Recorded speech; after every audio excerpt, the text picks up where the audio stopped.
So now I'd like to actually give you the example of 4D BIM simulation for the Seacole building. This isn't a completed Seacole building structure. I just wanted to give you a little taster of what we can do with 4D BIM. So this is the first 3 floors and it's the skeleton of the building.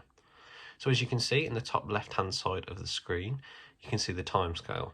The timescale is really important for 4D BIM as we can see exactly what is happening and when. As you can see, as we're progressing through, you can see all the different stages that are being carried out at once. By doing so, we can be more efficient with how we run the site. We can tell people who need to be on site and when, and we can also find out how long it should take us to finish the tasks. Don't worry if there's a problem with the task at hand. So for example, in week 4, if there was a problem, we can always change this.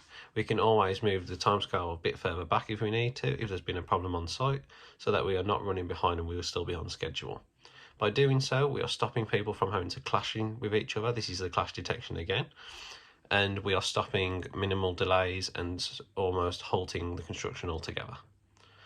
As well as this, you can see that we can see all different parts of the building in the simulation using the 3D model. This can be good as we can find out what risks are on the site at what times. So by doing so, we can now do a good risk assessment before we go onto Seacole's site. By doing so, we are just minimising any potential issues that are going to cause delay, so we're actually increasing our productivity, but we'll also be making sure that the costs of this site stay down. As if we have people off, ill, this is going to take more time to complete, it's going to push stuff back, and it's going to make us have to spend more money if mistakes are made.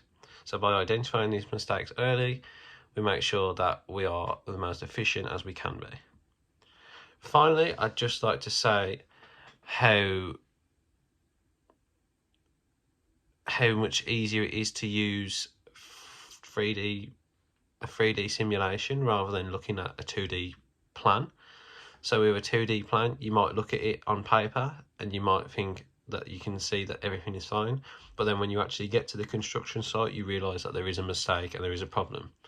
If this happens, it's too late, you're already on the site and you've just got to deal with it. You've got to change your construction method or change the plan, and by doing so, you are then going to increase the costs.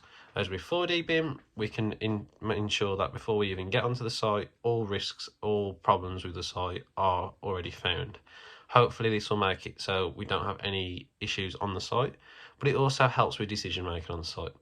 So anything that is happening can be a much easier decision than it would have been beforehand because we are less surprised by the things that will be happening. We are making our production more consistent, and this can be used on future projects as well.